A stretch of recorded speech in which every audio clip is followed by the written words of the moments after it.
Kenapa perlu pendengar aktif? Karena dengan kita menjadi pendengar aktif, maka akan terjadi satu hubungan yang baik. Di awal kita sudah diskusikan bahwa pada saat kita melakukan komunikasi ada 3 minimal. Yang pertama ada pembicara atau sender, ada yang pendengar atau receiver, dan ada media yang digunakan saluran.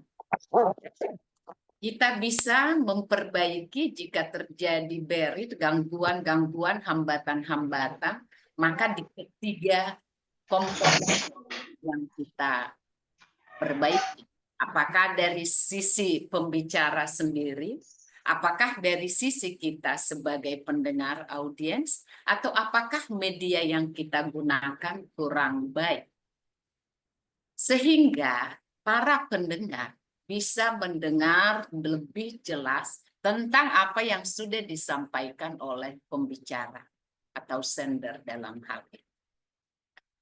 Yang kedua, dari fondasi komunikasi, dasar-dasar komunikasi, kemudian kita sudah jenis komunikasi, verbal, non-verbal, dan yang terakhir kemarin bagaimana kita sebagai audiens, sebagai pendengar bisa mendengar secara aktif dan bukan mendengar untuk bertanya ya. Jadi ada orang sering gitu ya mendengar gitu tapi untuk mempertanyakan kembali atau terkadang untuk melakukan konfrontasi. Nah, boleh-boleh saja, sah-sah saja, tapi yang diharapkan adalah kita menjadi pendengar yang kita bisa memahami dan kemudian memberi feedback. Ini komponen yang keempat dari komunikasi itu sendiri.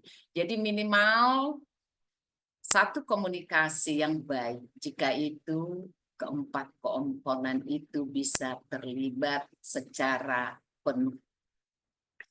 Nah, pada malam hari ini kita akan berdiskusi tentang berbagai gaya komunikasi. Kenapa gaya komunikasi penting? Karena gaya yang satu, misalnya nih asertif, belum tentu pas pada kondisi yang lain. Ya.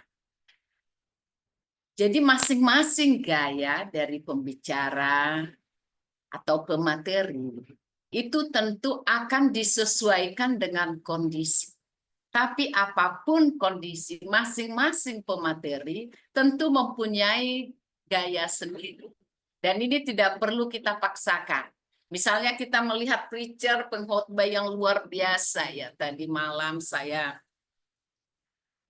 dari Wisdom Holy Bible University itu sangat pembicaranya bagus banget, masih sangat muda, dokter. Kemudian bagaimana seorang pengkhotbah harusnya berkhotbah. Nah, beliau yang saya sangat ingat adalah karena saya kalau khotbah suka jalan-jalan, ternyata kalau ada mimbar, sebaiknya kita ada di mimbar gitu ya. Kenapa? Karena kalau di mimbar di samping menghormati kekudusan ya, juga itu membantu kita untuk kita bisa lebih confidence ya, lebih merasa percaya diri karena dengan adanya mimbarnya kita bisa ngeletakin catatan-catatan kita gitu ya. Tapi apakah di semua seperti itu? Tidak. Tentu ada juga gereja-gereja atau ada juga kondisi-kondisi di mana para pengkhotbah itu bisa jalan-jalan. Tapi lagi-lagi kita harus menyesuaikan itu dengan yang memanggil kita untuk menjadi pemateri. Karena terkadang pemateri menyuruh kita boleh menyampaikan tema ini, tapi bagian ini tidak boleh. Nah, intinya di sini adalah selagi sesuai dengan kebenaran firman Tuhan, maka materi itu boleh kita sampaikan. Kalau gaya menyampaikan, kita bisa mengikuti yang meminta kita untuk menjadi pemateri atau pembicara. Intinya di sini. Jadi gaya kita harus kita sesuaikan dengan lokasi, dengan tempat di mana kita menjadi pemateri.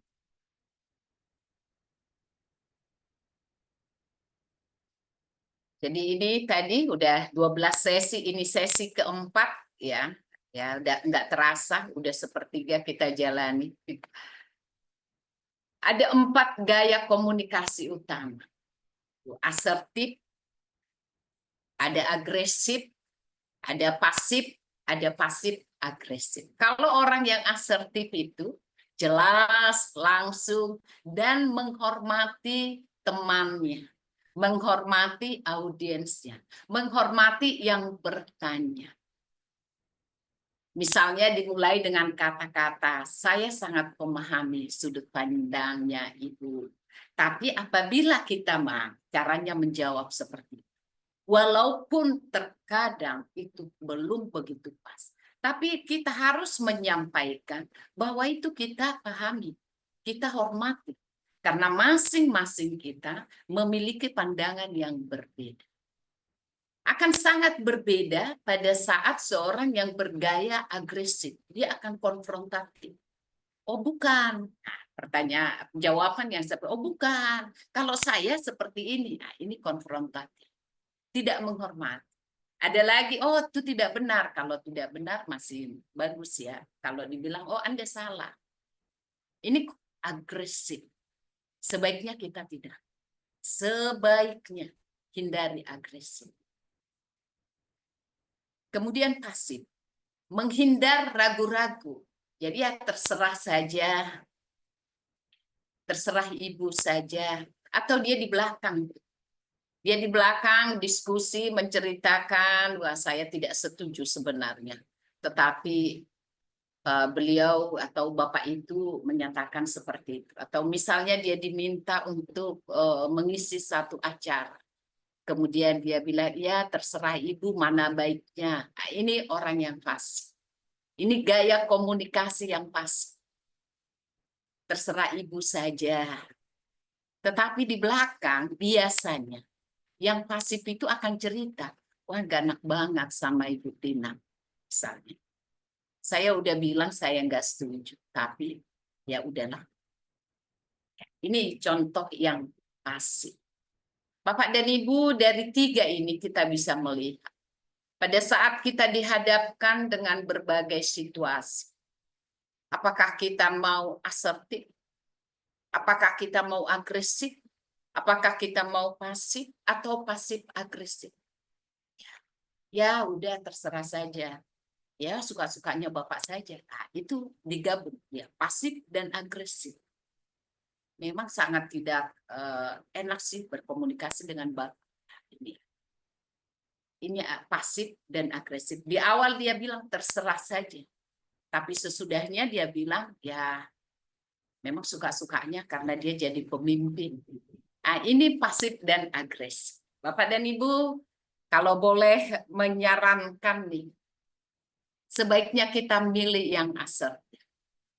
Kenapa asertif? Di dalam komunikasi akan selalu ada terjadi kesalahpahaman, misunderstanding. Tapi jangan biarkan diri kita terlarut di dalam kesalahpahaman itu. Saya pernah cerita, salah satu cara untuk menghindarkan atau menyetop atau menghentikan gosip adalah dengan cara tidak mengulangi gosip itu. Apabila kita mengulangi, maka itu akan bergulir terus dan itu tidak akan pernah berhenti.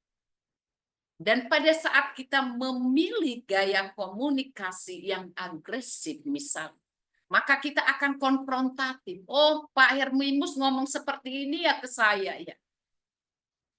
Ya, Bapak ternyata begitu.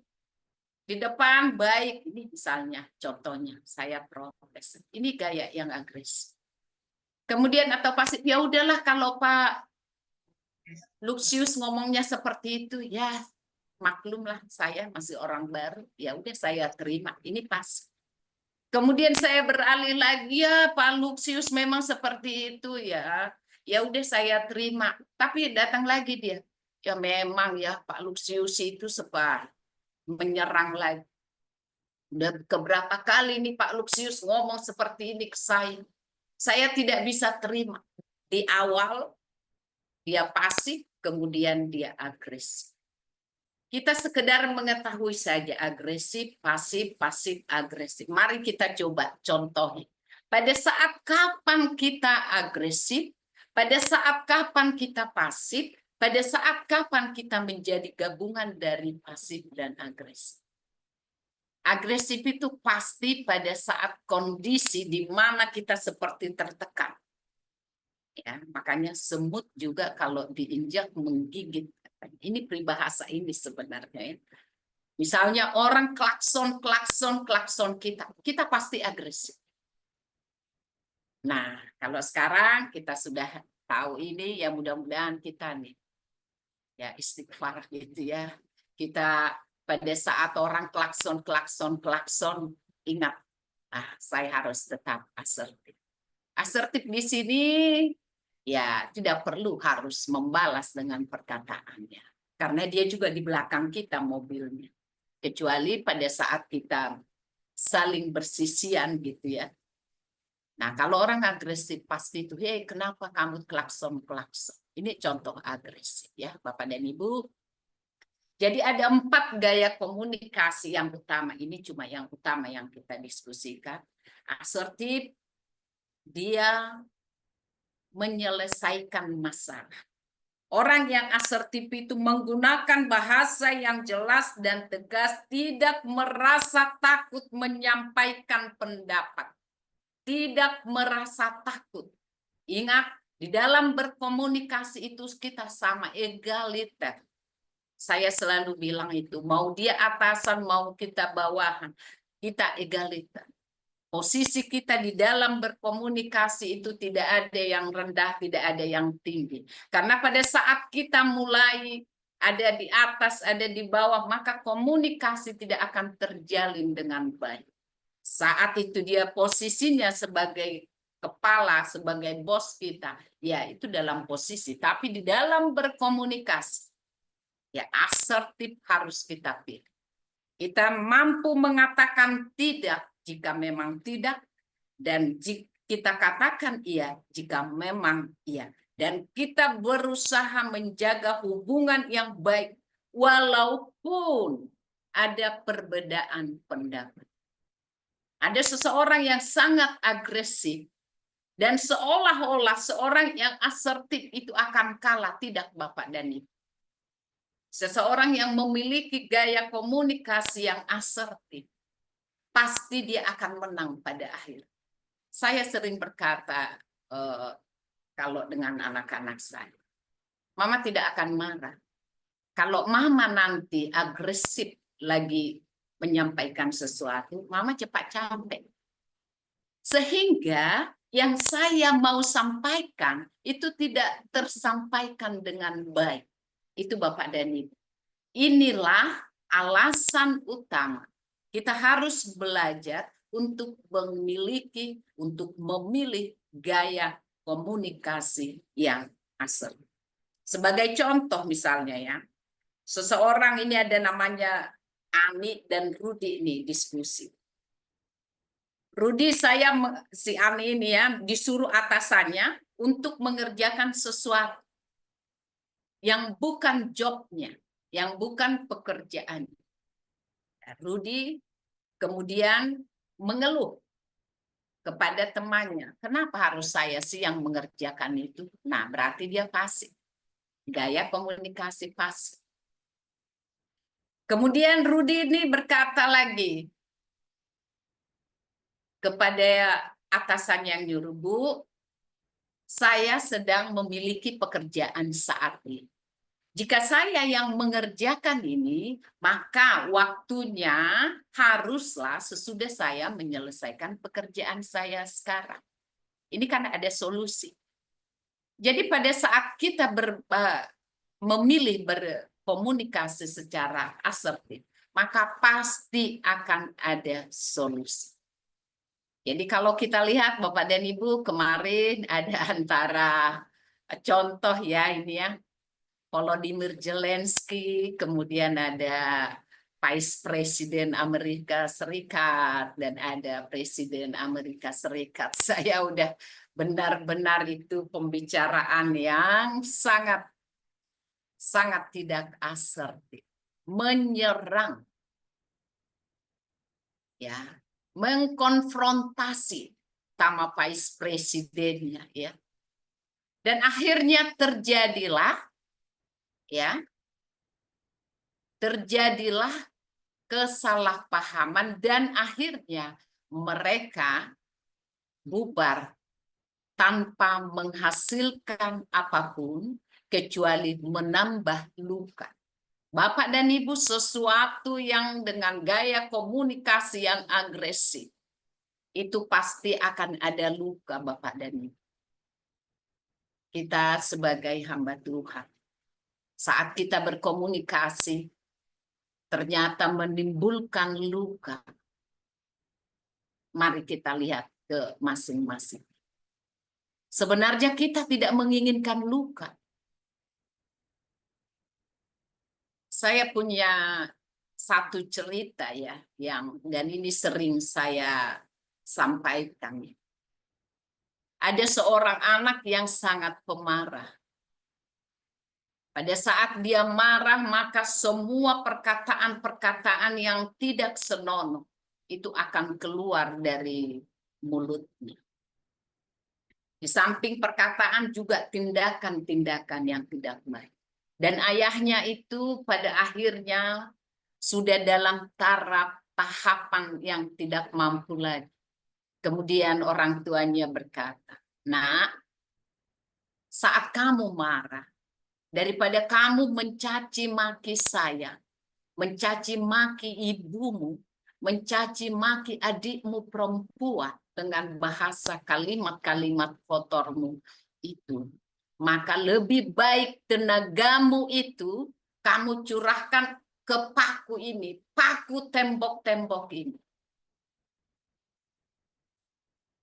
Karena di awal udah dia ajari, saat kamu mau marah maka gigitlah lidahmu. Ya, ditahan, ditekan, itu nggak mempan.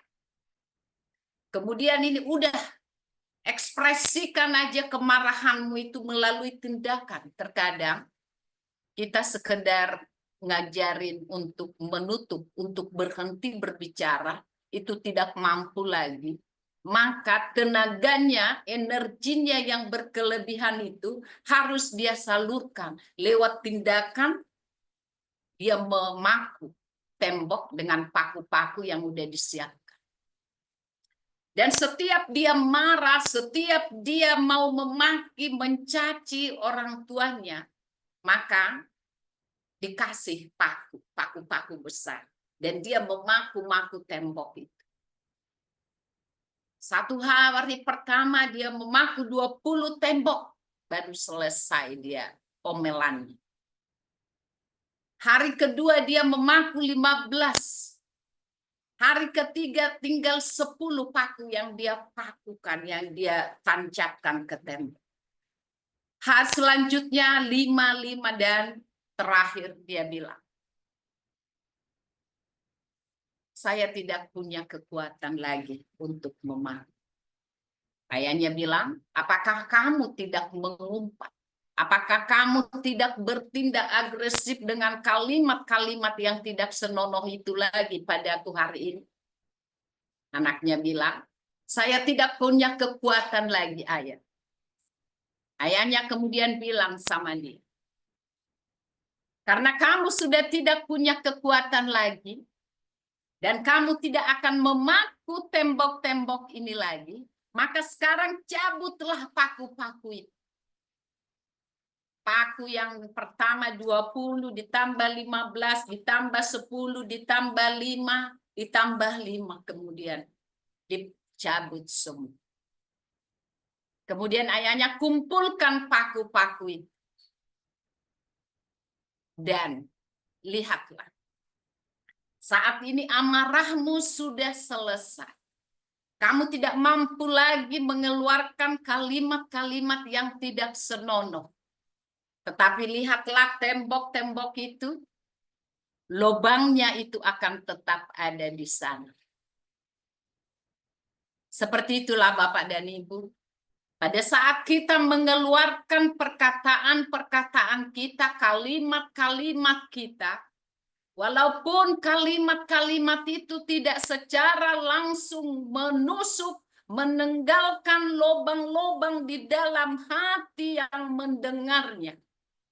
Tetapi sadarlah kita bahwa semua tancapan kata-kata yang kita sampaikan kepada seseorang itu akan mengambil dan membentuk lubang-lubang di dalam hatinya yang akan dia ingat, dan mungkin sebagaimana memori kita menghilangkan itu, menghilangkan trauma-trauma, perkataan-perkataan yang negatif itu sulit. Hanya lewat doa dan puasa kita bisa melupakan masalah.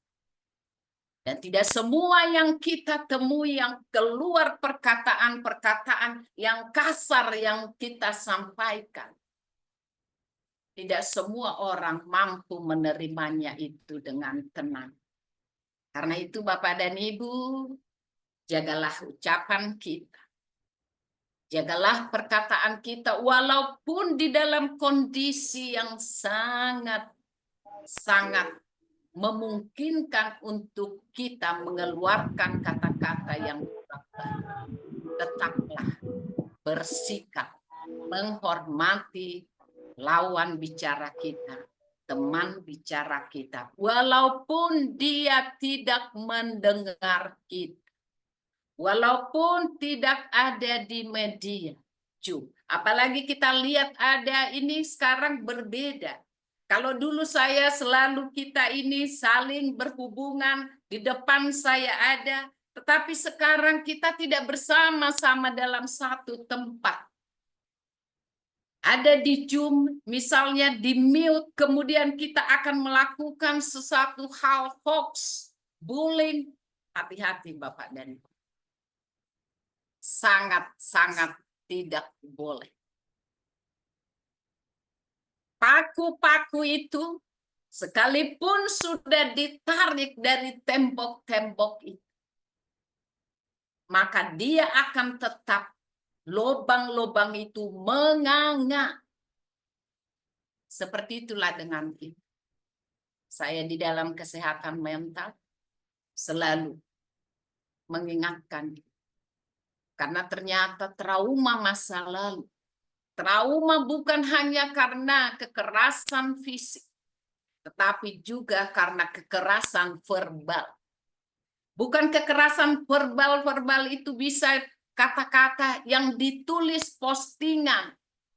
Bukan hanya perkataan langsung, tapi tulisan langsung, chat, WA, message, atau apapun yang kita gunakan. Hati-hati. Selalulah menghormati walaupun kita tidak suka dan kita tidak menerima satu pekerjaan atau satu yang ditugaskan kepada kita. Mari kita tetap menyampaikannya secara asertif.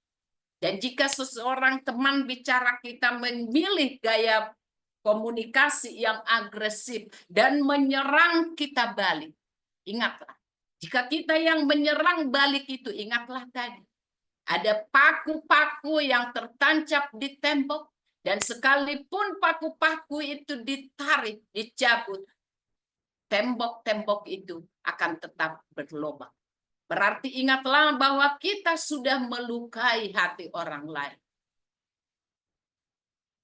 Dan jika kita dalam posisi kita yang menyampaikan itu, pada saat seseorang berkomunikasi ke kita dengan cara yang asertif, dengan cara yang menghargai kita, tetapi kita kemudian membalasnya dengan cara yang agresif, ingatlah bahwa perkataan kita itu sudah melukai hatinya. Bapak dan Ibu, hati-hatilah dengan setiap perkataan kita. Hati-hatilah dengan setiap postingan kita. Ini masih di dalam hal komunikasi. Belum nanti sampai bagaimana itu menjadi tindakan. Ya, dari pemikiran kita, kemudian jadi perkataan kita, atau postingan kita kemudian menjadi perbuatan kita. Itu sesuatu yang berjalan secara otomatis, Bapak dan Ibu. Dan jika kita memilih pasif, ya udah saya memang tidak mampu melakukan, wajar saya tadi disampaikan kata-kata seperti itu. Ini juga tidak bagus karena kita tidak menyetop, ya. Dan ada caranya kita menyampaikan, kita tetap sampaikan bahwa saya sudah melakukan. Tetap harus kita pilih cara berkomunikasi yang asertif. Itulah gaya komunikasi, ya. Ada asertif, ada agresif, ada pasif, ada gabungan dari pasif dan agresif. Dan mari kita semua memilih untuk tetap berkomunikasi asertif.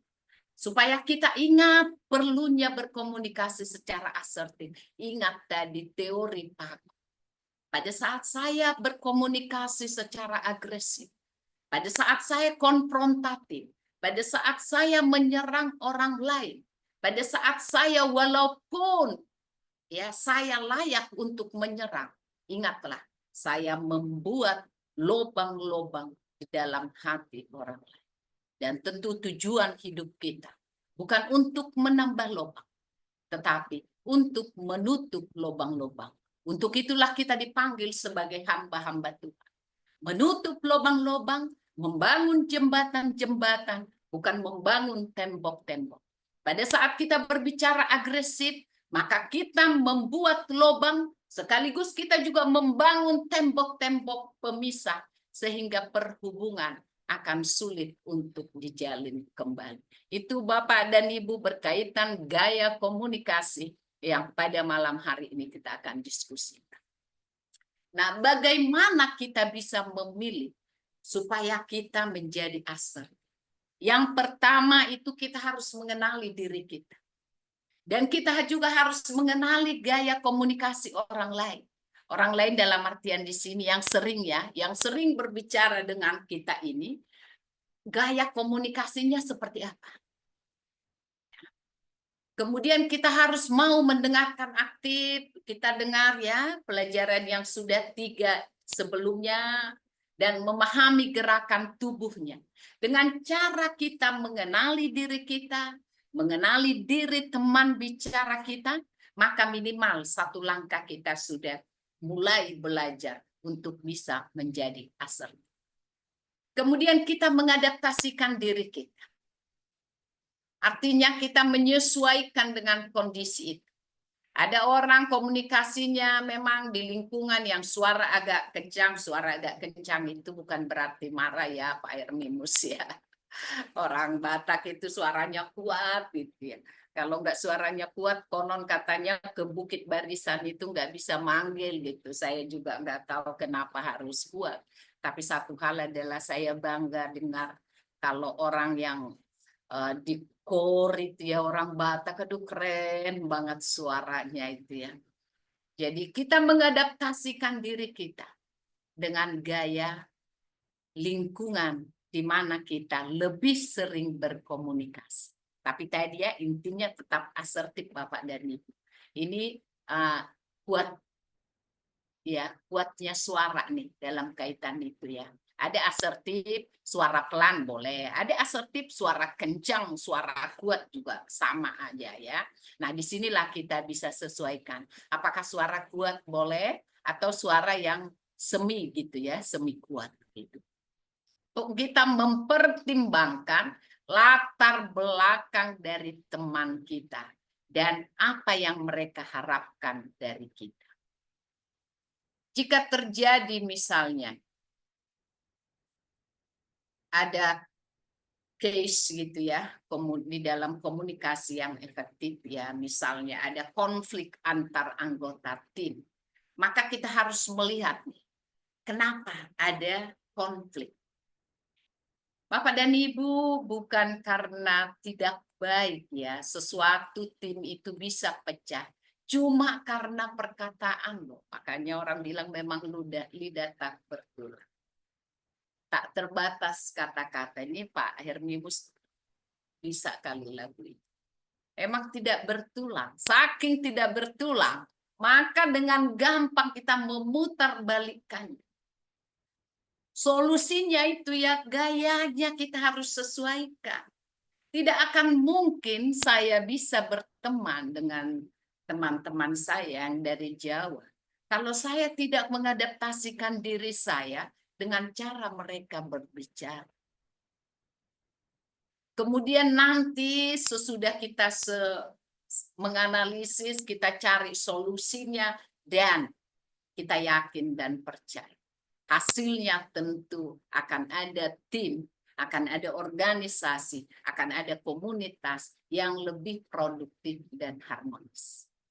Sesuatu yang selalu dengan bahasa yang agresif, mustahil bisa membangun tim yang solid.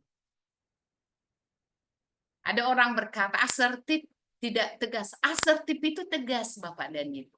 Tegas, jelas, menyampaikan data dan fakta dengan kalimat yang baik dan intonasi yang baik dan kekuatan suara yang sesuai dengan latar belakang tim.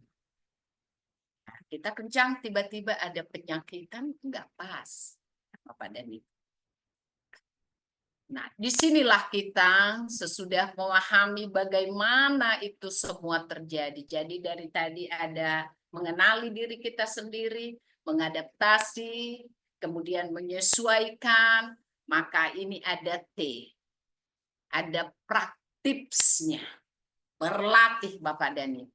Sesudah kita berlatih, kita minta umpan balik. Jadi seperti ini, saya akan minta umpan balik. Gimana ini, Bu Barita, penyampaian saya? Ini umpan balik. Kemudian saya ikut pelatihan lagi. Pelatihan, training. Supaya apa? Supaya dapat pemikiran-pemikiran atau insight-insight yang baru. Jadi ini MASTE ya. Kemudian apa yang menjadi dasarnya, fondasinya adalah kita harus selalu memiliki sikap empati dan merefleksikannya. Jadi master. Jadi Bapak dan Ibu silahkan diingat bahwa di dalam gaya komunikasi ada 4, yaitu asertif, agresif, pasif, dan agresif. Kemudian bagaimana caranya kita bisa menjadi asertif?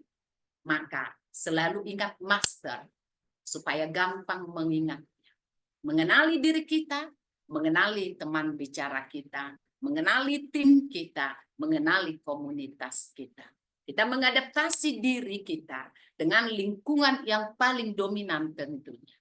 Kalau dominan di kumpulan kita itu adalah suku Batak misalnya, maka mau tidak mau kita harus mendekatinya cara mereka, tetapi tetap yang asertif Bapak Dani. Apa yang kalau di suku Batak berarti kuatnya suara mungkin. Kita lebih kuat berbicara. Ya, tapi tetap asertif, tegas, jelas, menghormati, itu nilai-nilainya. Kemudian apa lagi? Ada tujuannya. Tentukan tujuan, ada tips and triknya, pemahaman terhadap latar belakang. Nah, kemudian empati dan merefleksikan. Pada saat empati, kita mampu membangun hubungan yang kuat karena kita mampu memahami perasaan teman. Saya tidak suka menggunakan kata-kata lawan bicara ya, teman berkomunikasi. Ya, kemudian kita merefleksikan diri kita. Misalnya nih, kita sadar nih, oh hari ini kayaknya saya sepertinya agresif banget tadi. Saya sepertinya menyerang dia. Belajar. Kenapa saya menyerang? Oh iya, besok saya tidak akan mengulangi. Harus ada komitmen dari diri kita. Pada saat kita merefleksikan kejadian itu, menilai kejadian itu, jangan berusaha untuk mengulang itu kembali. Ini komitmen yang kuat dari kita. Dengan cara master. Bapak dan Ibu, ada 4. ada 6. Maka kita bisa memilih gaya komunikasi yang asertif.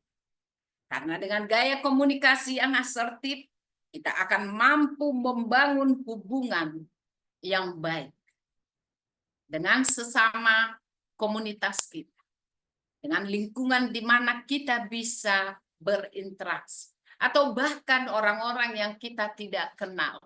Pada suatu saat kita bertemu, berpapasan, dan kemudian saling sama-sama menunggu, misalnya di tempat antri.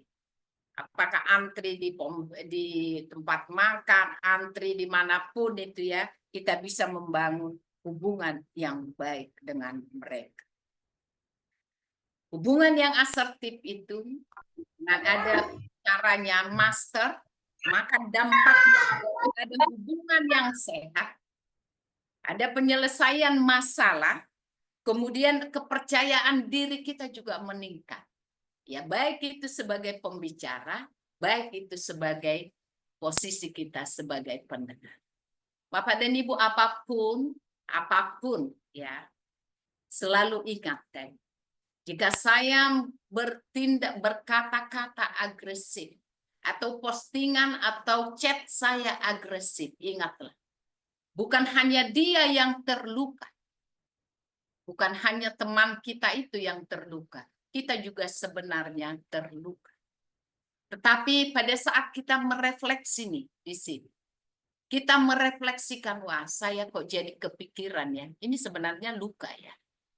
Saya kok kepikiran ya, kayaknya saya tadi terlalu agresif bicara sama dia.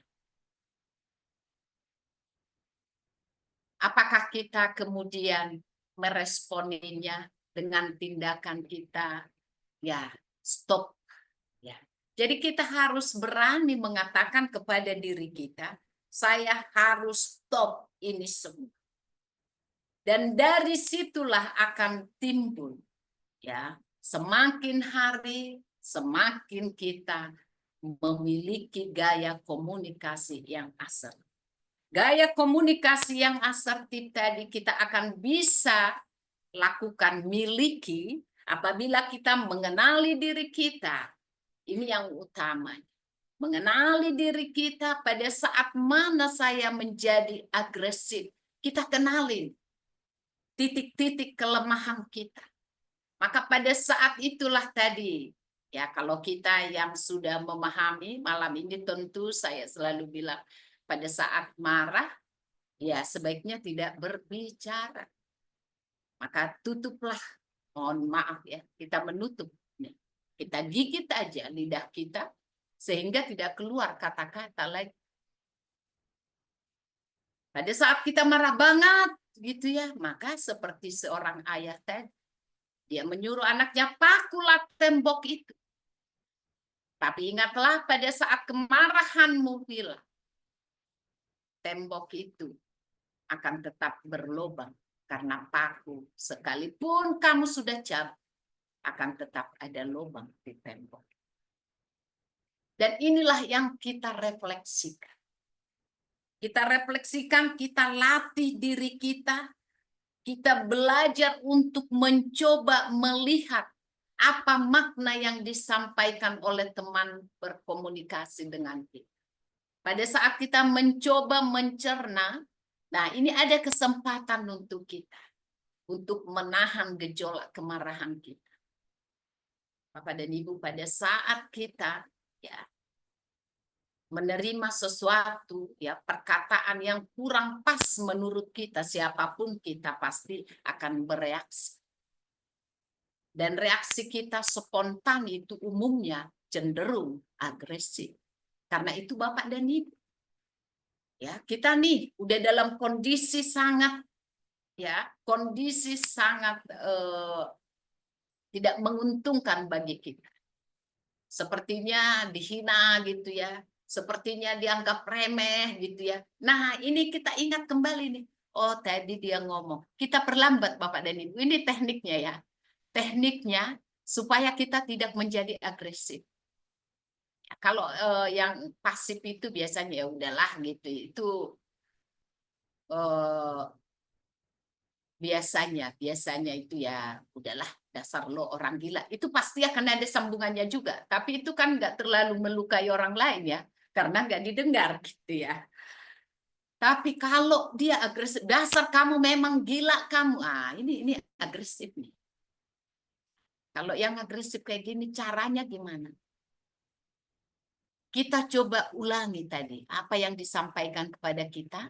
Kita renungkan, oh, dia seperti itu kepada saya. Kita jawab lagi, oh saya tidak seperti itu.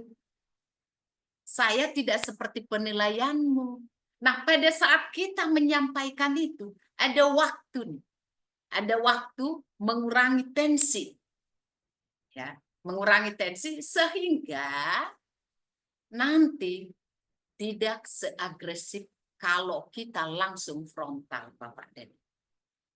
Inilah refleksi maksud. Refleksikan. Tangkap secara utuh apa yang disampaikan oleh seseorang, kemudian olah, analisa perkataan itu, kemudian baru tanggap.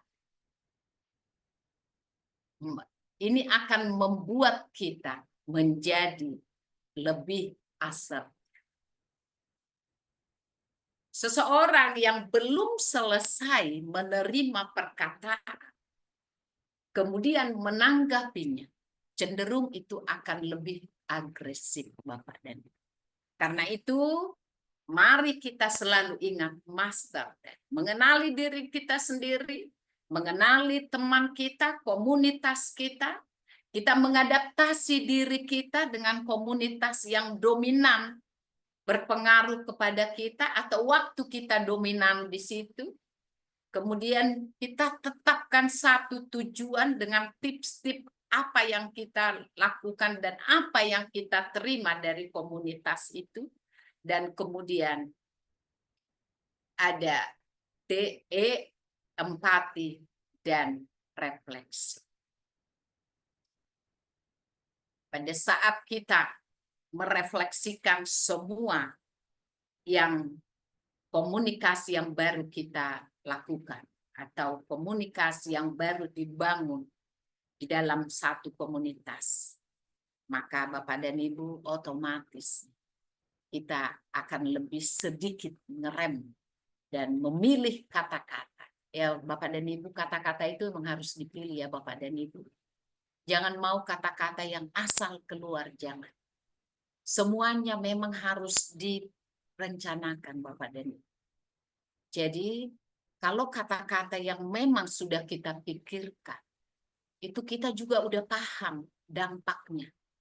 Kalau kata-kata itu akan memberikan dampak negatif, Bapak dan Ibu, stoplah. Jangan melukai hati kita juga terluka pada saat kita melukai hati orang lain. Kalau ada yang seperti itu, ya udah biar aja dia seperti itu, begitu Bapak dan Ibu ya. Jadi jangan karena kita ada teman kita yang selalu agresif, kemudian udah saya hajar. Jangan Bapak dan Ibu. Salah satu cara untuk mengurangi gosip, berhenti tidak bergosip.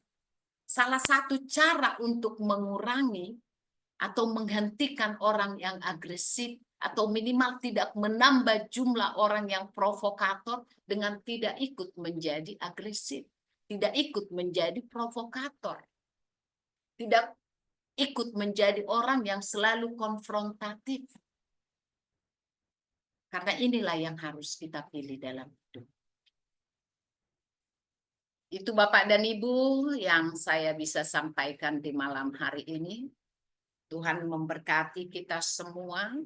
Dan biarlah di dalam semua aktivitas kita, di dalam semua relasi kita, kita benar-benar bisa membangun komunikasi yang asertif. Karena komunikasi yang asertif akan mampu membangun hubungan yang baik. Baik antara kita dengan keluarga inti kita, dengan keluarga besar kita, dengan komunitas dimanapun kita berada.